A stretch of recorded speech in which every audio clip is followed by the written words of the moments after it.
Interior Secretary John Remulla says Senator Dela Rosa was monitored in 6 different locations in the last 3 weeks. Dela Rosa has been absent from the Senate since Ombudsman Remulla insisted on the existence of an international criminal court warrant against the senator.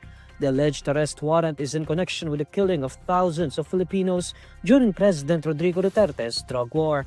In a television interview on Thursday, December 11, the Interior Secretary says his department is aware of Dela Rosa's whereabouts. According to Remulla, the senator is just moving around between his friends' houses using various cars. Remulla declines to specify the locations in which Dela Rosa was monitored, citing confidentiality. He reiterates that neither the Department of the Interior and Local Government, the Department of Justice, nor the Department of Foreign Affairs have received a formal ICC warrant against Dela Rosa. Remulla stresses that Dela Rosa is not considered a fugitive at present. Dela Rosa's legal counsel, Attorney Israelito Torion, previously maintained that the senator was still in the country. Torion said Dela Rosa was merely waiting for the proper procedure and his supposed ICC arrest warrant before personally facing it.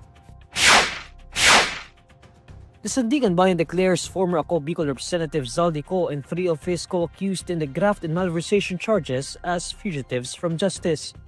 Besides Co, the Sandigan Bayan's 5th Division also cancelled the passports of 3 of his co-accused. All 3 are members of SunWest Incorporated's board of directors.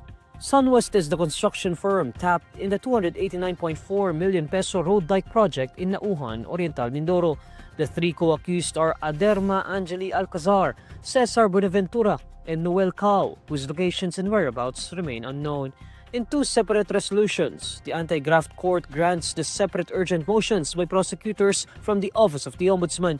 They sought the cancellation of passports of Co, Alcazar, Buenaventura, and Cao and to declare them as fugitives. In the 5-page resolution concerning Alcazar, Buenaventura, and Cao, the court stresses how the prosecution sufficiently established grounds to declare the 3 as fugitives, which would warrant the cancellation of their passports. According to the Sandigan Bayan, the National Bureau of Investigation attempted to serve the warrants against the 3, but all of them were not found.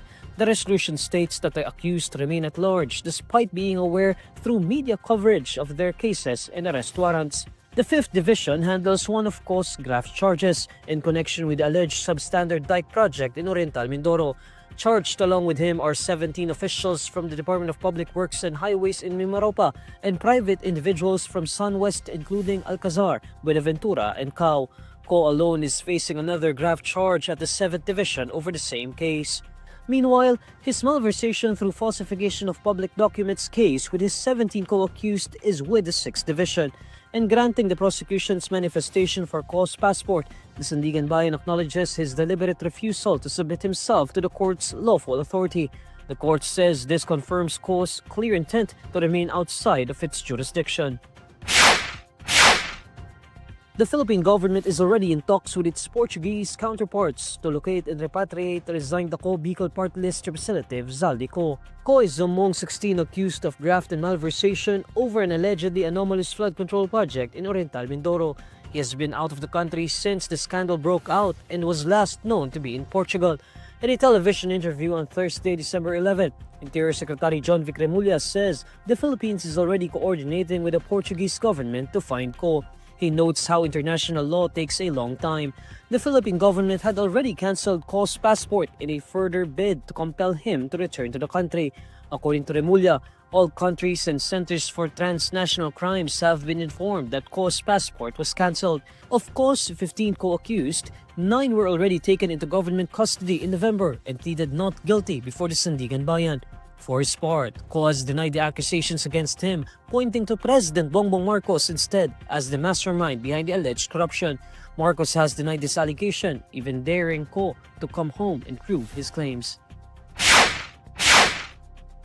The Office of the Ombudsman says Sara Discaya's fear is simply a consequence of her previous actions involving her multi-billion peso government contracts for flood control projects. In an exclusive television interview, Discaya explained her surrender to the National Bureau of Investigation, saying it was more of a safekeeping. In response, Assistant Ombudsman Miko Clavano says Discaya brought this upon herself by her choices. He says the contractor should have thought of Filipinos who were put in danger when the funds were diverted from projects that were supposed to protect them from flooding.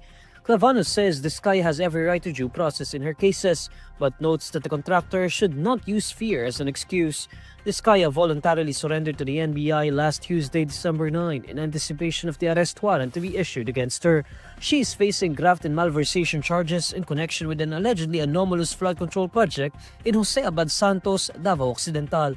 The Office of the Ombudsman indicted Discaya and several public works officials in Davao Occidental over the 96.5 million peso project.